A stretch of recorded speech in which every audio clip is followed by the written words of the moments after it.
એક ગામ હતું. એ ગામની અંદર એક કૂવો હતો.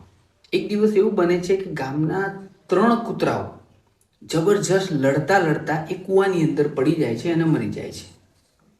હવે કૂવાની અંદર મરી જાય છે એટલે અઠવાડિયા પછી એવું બને છે કૂવામાંથી બહુ વાસ આવે છે. ગામ લોકો એકઠા થઈ જાય, ભાઈ શું થયું એક્સેટ્રા. ખબર પડી કે ભાઈ આ 3 કૂતરા હતા, એ લડતા લડતા એ કૂવાની અંદર શું થયા, મરી ગયા છે.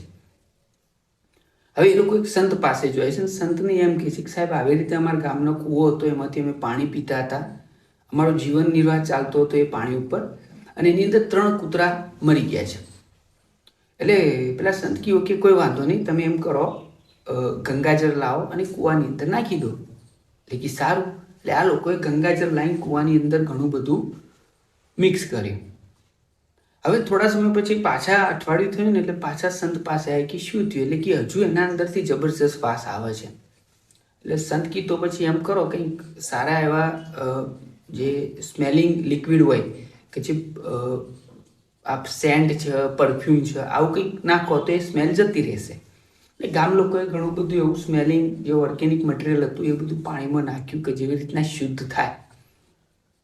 હવે પાણીમાં નાખી એના પછી પાછા 3-4 દિવસ થયા એટલે ફરીથી સંત પાસે આવ્યા કે સારું, હજી અંદરથી દુર્ગંધ તો બહુ બધી આવે છે, એમ તો શું કરવાનું.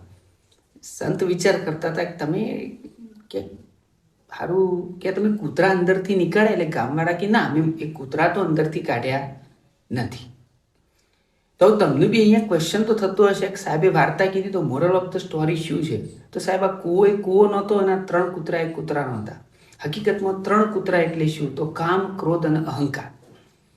આપણા મનમાં કામ, ક્રોધ અને અહંકાર આ 3 કૂતરા છે, અને કૂવો એટલે આપણે પોતે છીએ. જ્યાં સુધી આપણા અંદર કામ, ક્રોધ અને અહંકાર રહેશે ને ત્યાં સુધી સાહેબ આપણા અંદરથી આ બધી દુર્ગંધ એટલે કે આ ખરાબ વિકૃતિઓ અને આ બધી વસ્તુઓ બહાર ઓટોમેટિકલી લોકોને દેખાશે. અને આપણે ગમે તેટલું સારું કરશું, ભલે ગંગાજળ નાખીશું, મીન્સ કે ગમે તેટલું એ કરશું, પણ આ 3 વસ્તુ આપણા અંદર હશે ને ત્યાં સુધી આપણે જે સફળતા જોવા માગીએ છીએ, આપણે જે શાંતિ જોવા માગીએ છીએ, એ શાંતિ મળવી મુશ્કેલ છે.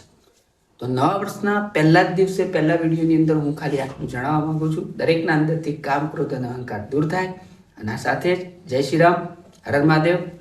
આખા વર્ષ દરમિયાન મળતા રહીશું નવી સારી સારી વાતો સાથે. હર મહાદેવ, ઓમ નમઃ શિવાય.